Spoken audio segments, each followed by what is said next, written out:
Ono Etsuo est né en juin 1936 dans la petite ville portuaire de Kitaura, près de Namegata, dans la préfecture d'Ibaraki, d'un père inconnu, probablement mort dans une rixe entre voyous et d'une mère prostituée. Il est le deuxième d'une longue série de 9 enfants, 6 garçons et 3 filles, tous nés de pères différents et souvent inconnus. Né avec un handicap mental léger et une santé fragile, il passera beaucoup de temps dans les dispensaires locaux, sa mère ne pouvant prendre en charge des frais médicaux et passant beaucoup de temps en prison pour de menus larcins et surtout pour son activité professionnelle très encadrée mais pour laquelle elle n'avait pas de licence. Lors des séjours derrière les barreaux de la maman, les 9 enfants devaient bien entendu se débrouiller tout seuls et c'est très jeune qu'il apprendra la rapine, les petites combines et même le vol avec violence comme l'atteste sa première arrestation à l'âge de 7 ans. Des registres de police font état d'une petite bande de gamins dont Ono et 3 de ses frères qui attaquaient des marins saouls à la nuit tombée, n'hésitant pas à faire usage de couteaux pour rendre leurs actions plus convaincantes et en blessant même certains. Livré à lui-même, il fera son premier séjour dans un établissement pénitentiaire en 1944 à l'âge de 8 ans, en plein chaos de la guerre qui touchait à sa fin, mais connaissait un regain de chaos fracassant dont les enfants de la rue payaient le prix fort, n'ayant plus que le vol pour manger, acte sévèrement puni en cette période de disette. Autour de lui, certains enfants disparaîtront, dont l'un de ses frères victime des exécutions sommaires ordonnées par des officiers de l'armée impériale pour débarrasser les rues de leurs mendiants et des petits voleurs de rations et de stocks. Pendant son séjour en prison, il apprendra le crochetage de serrures avec un détenu de 15 ans et s'évadera en sa compagnie début 1945, profitant d'un bombardement allié et de la destruction partielle de l'établissement. Il retrouvera sa mère à Tokyo, malade, qui tardait à mourir de la syphilis, profitant de quelques instants de répit pour la refiler à quelques soldats qui, de toute façon, allaient bientôt mourir d'autre chose. Il vivra la fin de la guerre et l'invasion américaine comme une bénédiction, profitant des installations de la Croix-Rouge pour manger, dormir et se retaper, mais aussi pour voler les portefeuilles des bénévoles, des médecins et ceux des pensionnaires à qui il restait quelque argent, ce qui lui vaudra son renvoi du centre d'urgence de Namegata et son retour à la case rue. Il rejoindra ses sœurs et 4 de ses frères dans un magasin désaffecté et partiellement détruit que personne ne réclamait et qui leur servit de logement pendant un moment. Mais l'argent et la débrouille n'étaient pas ses seules préoccupations. Très tôt, en 1946, Ono commencera à s'intéresser aux filles et, comme pour le reste, ne supportera pas la frustration de devoir attendre pour assouvir ses désirs, alors il violera régulièrement sa jeune sœur de 9 ans. En 1947, à l'âge de 11 ans, il rejoindra une bande de jeunes garçons spécialisés dans le cambriolage et se fera vite un nom, de par sa morphologie longiligne et sa capacité à entrer partout. D'un physique assez particulier, maigre, de tout petits yeux et d'immenses incisives qui dépassaient continuellement sur sa lèvre inférieure, la police l'avait remarqué et tout naturellement arrêté lors d'un cambriolage durant lequel il avait menacé les occupants qu'il croyait absents avec un couteau. Le juge pour enfants prit pitié de cette pauvre âme en perdition et le fit entrer dans un établissement scolaire disciplinaire de remise à niveau. Il y sera évalué et diagnostiqué comme débile léger, mais des professeurs zélés parviendront tout de même à lui apprendre les rudiments de lecture et d'écriture. Le système réussira à le garder à l'école jusqu'à 16 ans, âge auquel il sera autorisé à partir et à rejoindre ses frères et sœurs qui avaient organisé leur vie comme ils le pouvaient. Leur mère ayant fini par succomber, terrassée par le bacille de coque et l'éthanol cacheté, la fratrie s'était rassemblée dans une petite maison de Chiba au nord de Tokyo, vivotant de petits boulots et de passes de l'une des sœurs qui avait repris le commerce de maman. À peine revenu à la vie civile, Ono reprit les bonnes habitudes et le chemin des résidences privées, pied de biche dans le sac et trousseau de crochetage à la ceinture. Bizarrement, sa première arrestation, suivie de condamnation à de la prison, ne se fera pas dans une maison qu'il était en train de visiter, mais bien au volant d'une voiture volée qu'il conduisait sans permis. Arrêté et présenté à un juge en comparution immédiate, il prendra 1 mois de prison qu'il effectuera dans un établissement pour mineurs tenu par des religieux. Quelques semaines après sa sortie en 1953, il sera arrêté en flagrant délit de cambriolage et d'agression sexuelle sur l'occupante de la maison qu'il visitait cette nuit-là et écopera de 3 mois de prison supplémentaire. En détention, il partagera sa cellule avec un montant-l'air expérimenté qui lui proposera de travailler avec lui après sa sortie. Ono s'exécutera et dès sa sortie de prison rejoindra son complice qui ne tardera pas à être libéré pour monter une petite entreprise de fric-frac qui ne durera pas très longtemps. Obsédé sexuel et incapable de résister à la tentation, le jeune Ono se fera arrêter 3 semaines après sa sortie pour l'agression de la fille de 17 ans des propriétaires qu'il cambriolait. Son associé se fera serrer avec lui et prendra 4 mois de prison tandis que Ono Etsuo ira purger une peine de 2 mois et demi du fait de son jeune âge. À sa sortie de prison, il sera à nouveau pris en charge par ses sœurs et restera quelque temps dans l'établissement de plaisir que l'aîné tenait, profitant du spectacle gratuitement avec la promesse de ne pas y toucher. Mais une fois de plus, emporté par ses instincts et empêché par son intolérance à la frustration, Ono violera la meilleure amie et collaboratrice Etaïr de sa sœur et la blessera grièvement à coups de bouteille pour l'empêcher de crier. Arrêté par la police et entendu par un juge, il sera remis en liberté car la loi ne prévoyait pas dans ses textes la possibilité pour une prostituée d'être violée. Sur les suppliques de la sœur Ono, la victime inventa une histoire pour les coups et l'agresseur s'en tira. Il fut mis à la porte par sa sœur et se retrouva chez son jeune frère employé dans un restaurant et grand joueur de mahjong malgré son jeune âge. Peu décidé à rentrer dans le droit chemin, Ono mettra au point un cambriolage audacieux dans l'établissement qui employait son frère et se fera prendre en flagrant délit par le propriétaire, écopant d'une solide correction avant son arrestation. Le frère sera renvoyé et condamné à une amende pour complicité et Ono partira pour 1 an dans un établissement pénitentiaire. Il fera la connaissance d'un voleur chevronné condamné à perpétuité pour avoir estourbi l'une de ses victimes nuitamment lors d'un cambriolage qui avait mal tourné. Ce dernier lui transmettra toutes ses connaissances en cambriole, notamment celle de se munir d'une échelle escamotable pour accéder aux appartements en hauteur et d'essence pour incendier l'habitation, ce qui évitait de retrouver des empreintes digitales. Dès sa sortie de prison, Ono mettra ses conseils en application et reprendra son travail de montant-l'air dans la grande banlieue de Tokyo, étendant son rayon d'action de Matsuda à Adachi. De 1954 à 1968, Ono Etsuo sera arrêté 14 fois pour divers motifs, cambriolage, incendie volontaire, agression, viol et passera 13 années en prison. À la sortie de sa plus longue peine en 1968, effectuée à la prison d'Abashiri, très loin de Tokyo, et je vous en ai déjà parlé, pour éviter qu'il ne rencontre d'anciens complices, il sera pris en charge par l'un de ses frères cadets, patron d'une petite boîte de construction pilotée par un gang et qui l'embauchera comme manœuvre et homme à tout faire pour honorer sa conditionnelle. Tenu à l'œil par la police et les habitants du quartier, il ne tardera pourtant pas à reprendre ses activités criminelles nocturnes, mais expérience oblige avec un peu plus de subtilité. Là où il manquera en revanche cruellement de subtilité, c'est dans son obsession des femmes et sa propension à les agresser, ou dans le meilleur des cas, à leur montrer ses bijoux de famille au détour d'une rue déserte.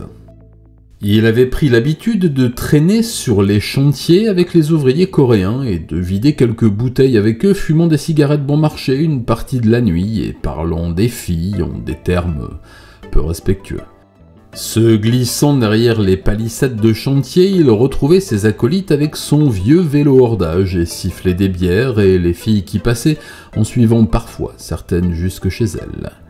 Ce comportement avait bien entendu alarmé les habitants du quartier alentour et son signalement fut donné à maintes reprises à la police qui le tenait à l'œil, connaissant son pédigré et sa possible dangerosité. Le 13 juillet 1968, la nuit où Ashigaka Masuko fut assassiné et brûlé à Adachi, quelqu'un appela la police dès le lendemain pour accuser Ono, qui, on le saura lors du procès, avait passé la journée sur le chantier mais s'était rendu chez sa sœur dans la soirée, y passant même la nuit. Il sera tout de même entendu par la police et passera une semaine en garde à vue avant d'être libéré, faute de preuves. Dans les mois qui suivirent, il sera à nouveau arrêté pour des actes d'exhibition, quelques tentatives de cambriolage et un viol sur mineur et fera des allers-retours en prison, trouvant toujours refuge chez l'un de ses frères ou l'une de ses sœurs après ses séjours derrière les barreaux. En 1973, Ono s'installa chez l'une de ses sœurs non loin de Higashitabata, dans l'arrondissement de Kita. Il trouva un travail à temps partiel dans une entreprise de nettoyage industriel et reprit ses bonnes habitudes traînant sur les chantiers de construction avec des clochards ou des ouvriers pas toujours très réguliers. Une fois de plus, il fut signalé à de nombreuses reprises par des femmes du quartier pour ses comportements insistants, voire indécents, et se fit remonter les bretelles par les policiers du quartier. N'ayant pas renoncé à la rapine, il cassa quelques appartements du coin et se paya quelques soirées bien arrosées dans des bars du quartier, du moins ceux qui acceptaient encore de le servir. La nuit où Teruya Fuyuko fut assassiné, Ono était chez sa sœur, mais il avait été vu dans un bar de la rue où vivait la jeune femme quelques jours auparavant et signalé dans un autre bar, sous comme une barrique, 2 jours après le meurtre et à 50 mètres à peine de la scène de crime. Là encore, son signalement reviendra dans nombre de témoignages.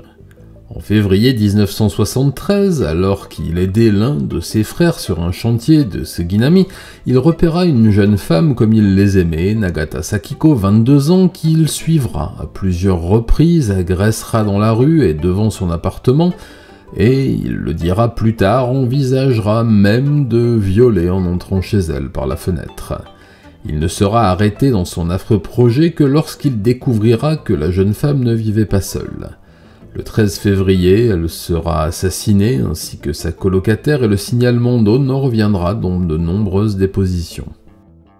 Au mois de juin, il rejoindra l'un de ses frères dans le quartier de Matsudo qui lui proposait de travailler avec lui sur un gros chantier de construction. Il retrouvera la vie qu'il aimait, celle d'ouvrier à mi-temps qui lui permettait de passer du temps avec ses collègues pendant et après le travail, à boire, fumer et siffler les filles qui passaient dans la rue. Le soir venu, il restait souvent sur le chantier avec quelques amis, parfois tout seul, y dormant même lorsque son état d'alcoolisation était trop avancé.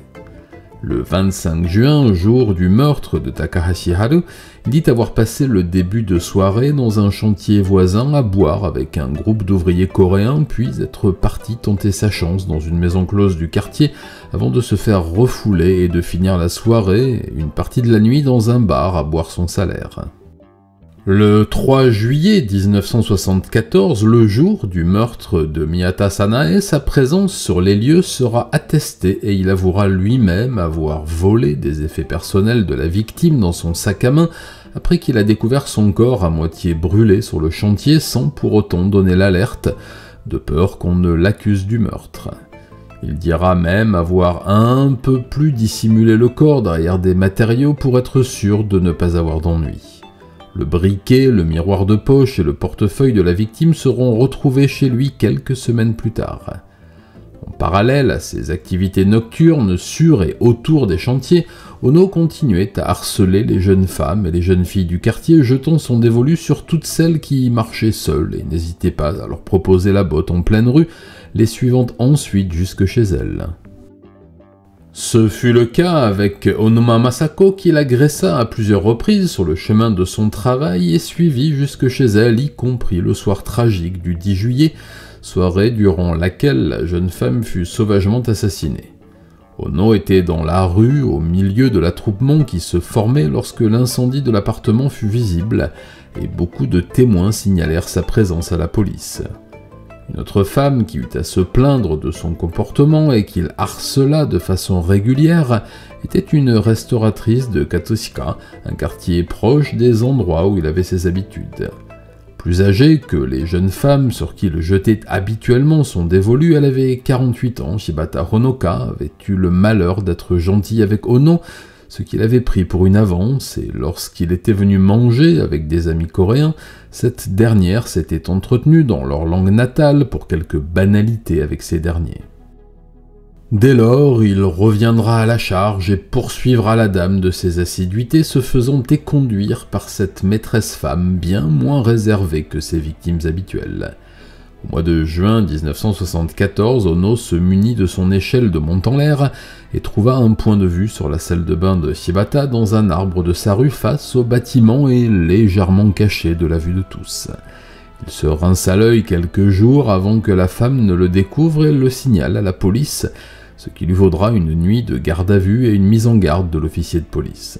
Le 14 juillet, il passera la journée à traîner dans le quartier de Katsushika, mais n'ira pas au restaurant de Shibata Honoka en voyant qu'une patrouille de police passait régulièrement devant.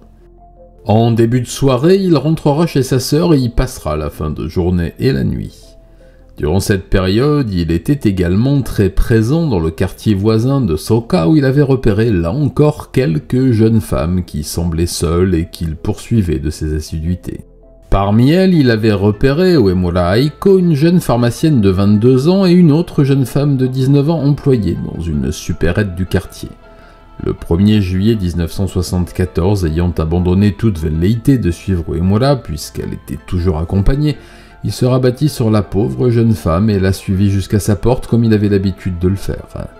À la nuit tombée, il se servit de son échelle pliable pour escalader la façade et s'introduisit dans l'appartement de sa victime sans faire de bruit. La jeune femme était déjà couchée et il joua de l'effet de surprise pour lui mettre un couteau sous la gorge avant qu'elle ait le temps de crier, puis de la violer à plusieurs reprises après l'avoir bâillonnée. Pendant qu'il fouillait dans les tiroirs pour trouver quelque chose à voler et buvait l'une des bières du réfrigérateur, la malheureuse réussit à faire tomber son bâillon et se mit à crier, paniqué. Il pensa un instant la poignarder pour la faire taire, mais se ravisa et sauta par la fenêtre avant que la police n'arrive. Il partira au plus vite, mais son signalement sera donné par la victime et quelques témoins qu'il avait aperçus lors de sa fuite. Le 24 juillet, ne pensant pas être dans le collimateur de la police, ni recherché par cette dernière, il revint traîner sa carcasse à Soka, espérant y voir Uemura Aiko qu'il avait aussi suivi quelques semaines plus tôt, et avait même abordé à plusieurs reprises pour lui proposer la botte. Il but quelques verres près de la maison de cette dernière et la guetta, en vain. Vers minuit, alors que le quartier en émoi se pressait vers ce qui ressemblait à un incendie, il sentit qu'il était préférable de quitter les lieux et se dirigea vers la gare de Soka sur la ligne Tobu-Isesaki. Il prit un billet et rentra chez sa sœur. Son allure et son faciès si particuliers ne passèrent une fois encore pas inaperçus. Malgré sa faible intelligence et sa propension à se ruer dans les pires situations, il sentait que les autorités étaient sans doute à sa recherche pour les quelques méfaits commis ces derniers temps et en eut la confirmation en voyant son portrait robot dans un poste de police. Alors, au début du mois d'août 1974, il partit pour le quartier d'Adachi où résidait l'une de ses sœurs et s'installa chez elle pour un moment. L'année d'avant, il avait eu de graves ennuis en s'introduisant nuitamment au domicile d'une jeune femme qu'il avait déjà harcelée dans la rue car égérie d'une publicité qu'il aimait particulièrement. Grâce à sa chère échelle pliable, il avait réussi à s'introduire chez elle et s'était masturbé pendant qu'elle dormait après lui avoir volé des sous-vêtements. Il avait été condamné à 1 mois de prison et prié de ne plus revenir dans le quartier. Pensant que l'histoire était oubliée et que Yoshioka Hinata, la victime, ne le reconnaîtrait pas, il était de retour. Il l'avait rapassé à plusieurs reprises et fera en sorte de ne pas l'importuner comme avant, craignant de se faire arrêter. Le 6 août, alors qu'il se promenait près de chez sa sœur, il apercevra Yoshioka dans une voiture avec un homme et se rendra devant chez elle à pied, son échelle pliable dans le sac à dos, bien décidé à abuser de cette fille qu'il dira ne jamais avoir réussi à oublier. Mais en arrivant aux alentours de minuit, il verra un attroupement autour de l'immeuble, de la fumée qui sortait de sa fenêtre, des pompiers qui s'affairaient, mais surtout des policiers en nombre. Lorsqu'un passant le dévisagea, il prit la poudre d'escampette et se réfugia chez sa sœur avant de quitter le quartier le jour suivant, caché sous une casquette et des lunettes de soleil. Il partit se mettre au vert à Ashiki dans un appartement qu'il savait en voie de démolition et qu'il pouvait squatter pour quelque temps encore. Profitant de l'eau et de l'électricité pas encore coupées, il y vivra quelques semaines sans faire de vagues, ne sortant que la nuit pour acheter à manger et à boire avec le peu d'argent qui lui restait. Le 9 août, comme tout le monde, il entendit les sirènes de pompiers et de police et apprit le meurtre sauvage de Amari Erika, une jeune femme de 21 ans qu'il avait sans doute croisée.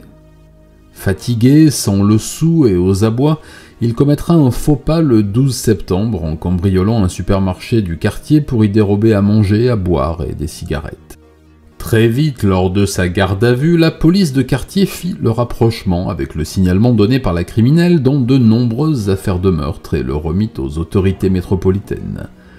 Sa présence ayant été attestée sur les lieux le soir du meurtre de Miyata Sanae, pour laquelle il avait même été placé en garde à vue puis relâché, un test sanguin fut pratiqué et voyant que son groupe O était le même que le meurtrier, le procureur le mit en examen pour meurtre et trouva donc un prétexte pour le maintenir en détention le temps de travailler sur les autres en quête de ce qui ressemblait fort à une affaire de meurtres en série. Sitôt fait, la presse s'empara de l'affaire et fouilla un peu dans le passé de Ono, inventant ce qu'il ne trouvait pas.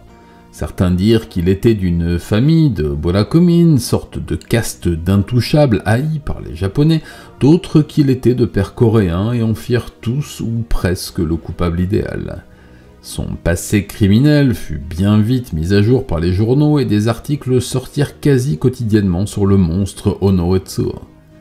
Un autre genre de presse, plus à gauche et très militante, prit aussi l'affaire en main et enquêta sur le passé du suspect, découvrant puis narrant sa vie de misère et sa condition sociale plus que modeste, mais aussi les témoignages de ses frères et sœurs qui juraient de son innocence.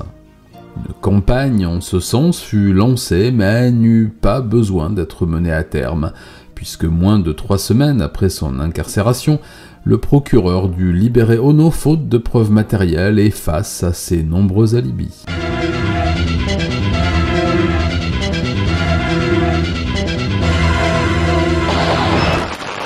Il ressortira libre et rentrera chez l'une de ses sœurs. Nakajima Shun, alias Asano Kenichi, un célèbre journaliste très engagé dans la lutte contre la peine capitale et les inégalités au Japon, vint le visiter à plusieurs reprises pour parler avec lui et l'interviewer avec bienveillance, mais très vite, voyant les articles qui sortaient, la presse à scandale se remit à s'intéresser à lui. Ne faisant pas vraiment la différence et aimant être un centre d'intérêt, il accepta plusieurs entrevues avec des tabloïds et parla des objets qu'il avait volés sur des scènes de crime, bien qu'il n'ait pas tué les femmes en question. Il n'en fallut pas plus pour que le procureur, poussé par le ministre, n'arrête à nouveau Ono le 12 mars 1975. Cette fois, il ne put échapper à la garde à vue prolongée dans les locaux de la criminelle et subit des interrogatoires poussés comme la police en avait l'habitude à l'époque et qui vous faisaient avouer tout et n'importe quoi pour que ça s'arrête. Il fut privé de sommeil, de nourriture, de toilette, frappé avec divers objets et brûlé avec de l'encens et des cigarettes. On lui arracha les cheveux et on le força à dormir avec des cadavres dans la salle d'autopsie. Alors, il finit par avouer à demi-mot les 10 meurtres dont on l'accusait. Il repartit en prison avec une vingtaine de chefs d'accusation, dont 10 meurtres, des viols et des actes de torture, et reprit contact très vite avec le journaliste Asano Kenichi, qui fut le premier à le visiter en prison. Il organisa sa défense avec le centre de secours des victimes d'erreurs judiciaires, criant son innocence et qu'il n'avait jamais tué personne, Puis les avocats Hasegawa Kensaburo et Nozaki Kenji, des ténors du barreau et des activistes de gauche connus et reconnus créèrent la Société de défense de Ono Etsuo, impliquant les associations de droits de l'homme et les partis d'extrême gauche en plein essor dans la partie. Assez vite, des expertises psychiatriques établirent le profil à la limite de la débilité du mis en examen et preuve fut faite des tortures qu'il avait subies lors de ses interrogatoires.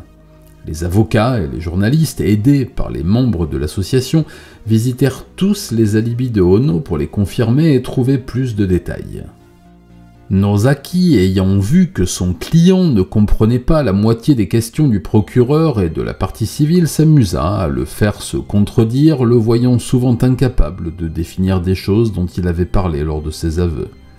Les audiences, expertises, contre-expertises et appels divers durèrent plus de 10 ans et finalement, le 4 septembre 1986, le tribunal de Matsuda à Chiba condamna Ono Etsuo à la réclusion criminelle à perpétuité pour l'ensemble des chefs d'accusation, échappant de justesse à la peine capitale grâce à son handicap mental léger établi par les médecins experts.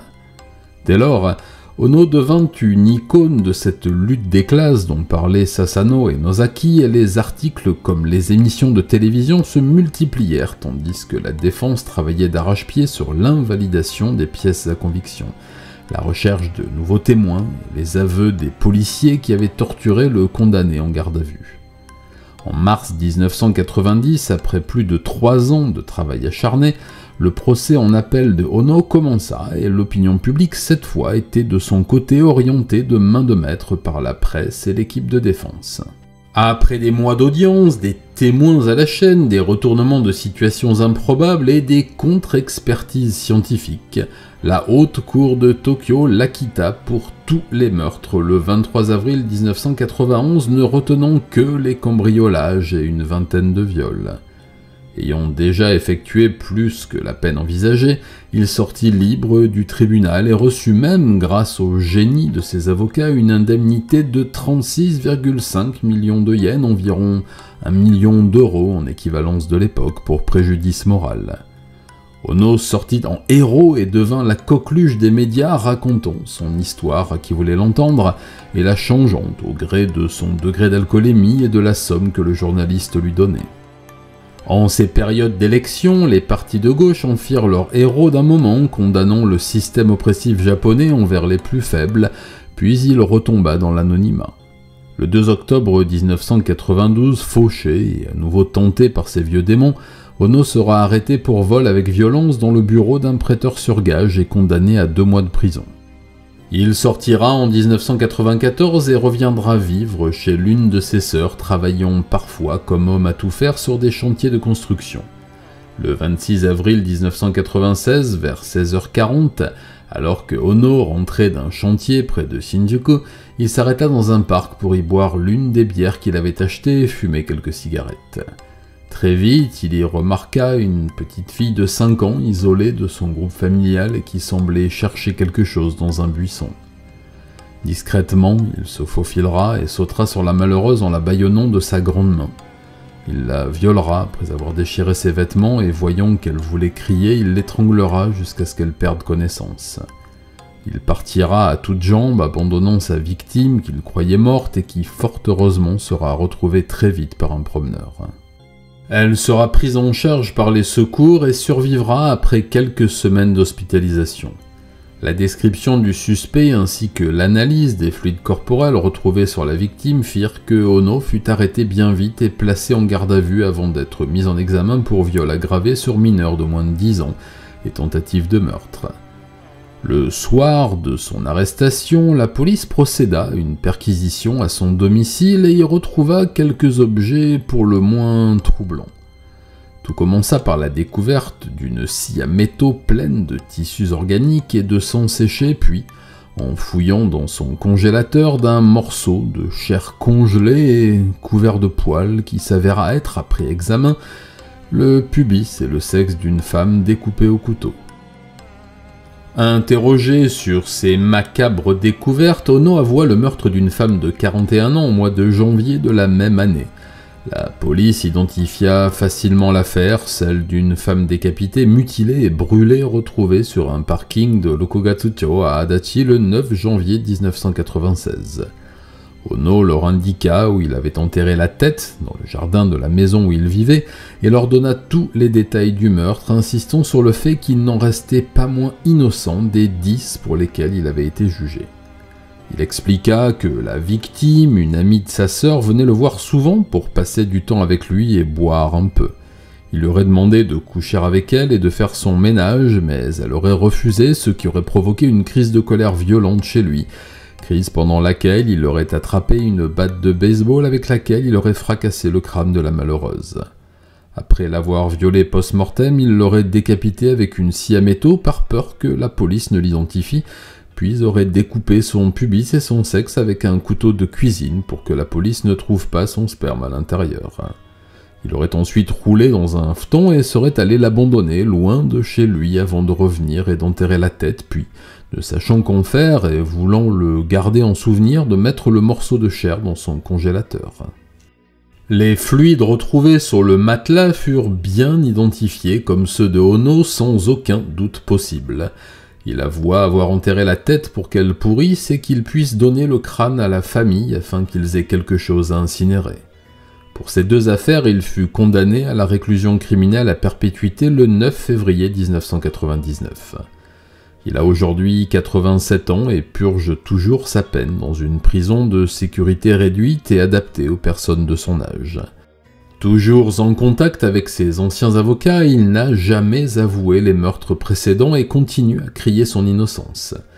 Nozaki, l'ancien avocat de Ono, a avoué avoir eu de sérieux doutes quant à l'innocence de son client, notamment à travers des déclarations et des descriptions que seul l'auteur de certains meurtres pouvait connaître.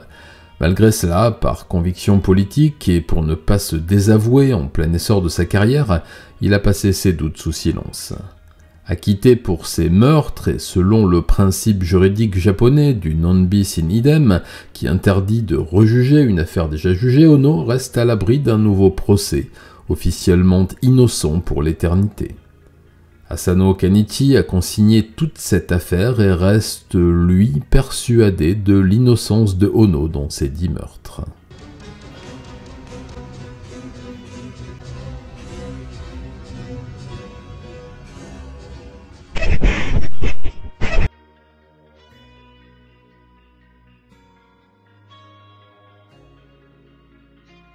Comme souvent dans les affaires non résolues de ce type, je vais y aller de mon commentaire et de mon analyse dont j'ai pu me forger une opinion au fil des lectures de ce dossier assez obscur. Pendant les mois, puis les années de son procès, Ono est devenu une figure et un symbole politique, un protégé de la gauche japonaise qui en a fait le symbole de l'oppression et de l'acharnement du système judiciaire sur les plus faibles.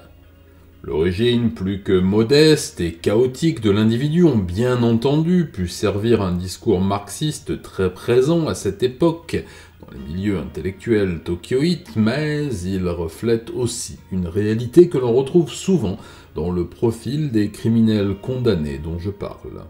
Au-delà de la simple constatation de ces évidences, qu'en est-il des preuves de l'éventuelle culpabilité de Ono dans cette série de meurtres ? Force est de constater que sa présence avérée sur la quasi-totalité des scènes de crime, les objets retrouvés à son domicile et les agressions dont il s'est rendu coupable sur certaines des victimes avant leur meurtre ne plaident pas en sa faveur. Mais si on analyse les preuves de son innocence avec le recul que nous donne le temps et la comparaison avec des affaires similaires, celle de Hamadaka Iwao notamment, cette culpabilité semble beaucoup moins évidente. Les témoignages de ses frères et sœurs, tout d'abord, corroborés par des tiers sans attache affective avec la famille et qui attestent bien de la présence de Ono au foyer au moment de certains meurtres. Les analyses de sang et de sperme retrouvées sur place et sur les victimes et qui ne correspondent pas toujours au profil génétique de Ono, je dis pas toujours car plusieurs échantillons réexaminés après sa condamnation de 1999 avec des techniques modernes et dans le but de rouvrir certains dossiers à la demande des familles, ont montré des correspondances assez importantes. Mais la dégradation de l'ADN et le fait que Ono lui-même ait avoué s'être retrouvé sur certaines scènes de crime après la commission des faits par un tiers laissent planer le doute sur la recevabilité de ces résultats. D'un point de vue médical légal, un détail avait fait pencher la balance en faveur de la culpabilité de Ono. Lors des autopsies, les médecins avaient relevé d'importantes blessures liées au viol subi et avaient conclu que le tueur avait un pénis d'une taille nettement au-dessus de la moyenne. Certaines victimes qui avaient été agressées dans la rue ou à leur domicile par Ono avaient témoigné de la taille inhabituelle de son sexe et des constatations en ce sens furent faites lors de son arrestation. Mais en lisant certaines pièces présentes dans le dossier accumulé par Asano au fil des années, on peut voir qu'un violeur en série qui sévissait dans la même région disposait lui aussi d'un appareillage hors norme et faisait preuve d'une violence hors norme elle aussi après ses forfaits qui ont bien failli coûter la vie à plusieurs victimes. De plus, sur certaines victimes des meurtres en série du tueur de minuit, les pénétrations pré- et post-mortem ont été réalisées avec des objets trouvés dans la pièce, ce qui remet en question les conclusions de certaines autopsies. Bien sûr, la violence dont a fait preuve la police lors des gardes à vue de Ono, à qui l'on a arraché des aveux sous la torture, ne plaide pas pour sa culpabilité non plus, mais ne constitue pas une preuve formelle de son innocence. D'après les psychiatres qui l'ont observé et expertisé, son faible QI et sa débilité légère font de lui un individu peu enclin au mensonge et la spontanéité avec laquelle il avoue les raisons de son meurtre en 1999 laisse peu de doute quant à sa capacité à ne pouvoir dissimuler quelque chose. Or, il a toujours nié les meurtres du tueur de minuit, mais avoué sans souci avoir vu les corps et même cherché des objets sur les dépouilles dans les chantiers où il les a trouvés. Dans son histoire criminelle même, on trouve cette incapacité à nier ses forfaits et le peu de précautions qu'il prit lors de ses agressions. Asano avait écrit un article magnifique dans lequel il parlait de la culture du bouc émissaire universel que je me permettrai de compléter en y incluant une réflexion sur la paresse policière en pareille affaire et surtout à cette époque. Certes, Ono était un criminel pervers et il pouvait faire preuve de violence en diverses occasions, surtout confronté à ses pulsions sexuelles irrépressibles. Mais rien ne permet d'affirmer qu'il a été le tueur de minuit. La police, impuissante face à de tels criminels, s'est juste contentée de ramasser les petits cailloux laissés par Ono et qui semblaient l'accuser. La nature même des victimes, des jeunes femmes célibataires dans la majorité des cas, et qui ne constituait pas une catégorie prioritaire pour les autorités.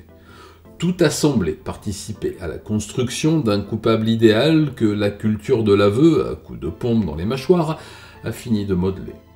En 2024, Ono seul sait ce qu'il a fait entre 1968 et 1974, et la dernière fois qu'il a parlé à un humain hors de sa cellule, il a répété, je cite, « J'ai tué la fille de Adachi, mais pas les autres. Pourquoi je l'aurais fait? Je voulais juste les violer. » Cette phrase me semble résumer parfaitement la psychologie de l'individu et me conforte dans l'idée de son innocence. Et vous, qu'en pensez-vous?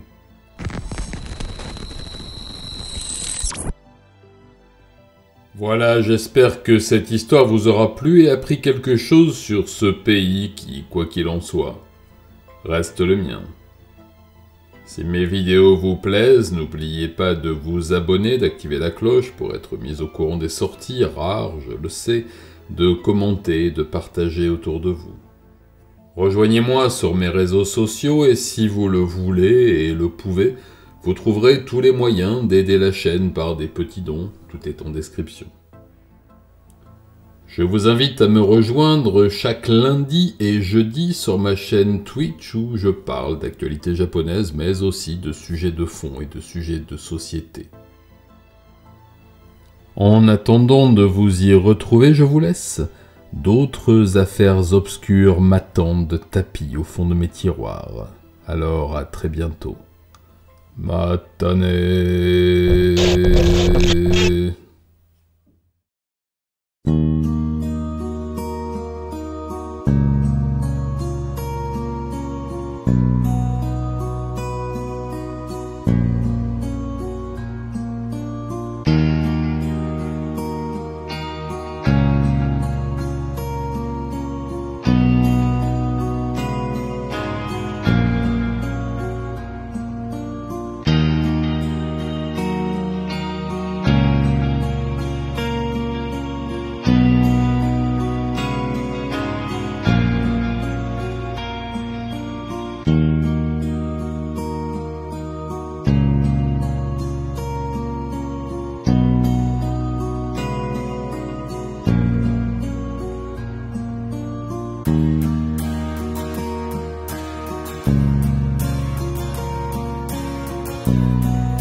Bye.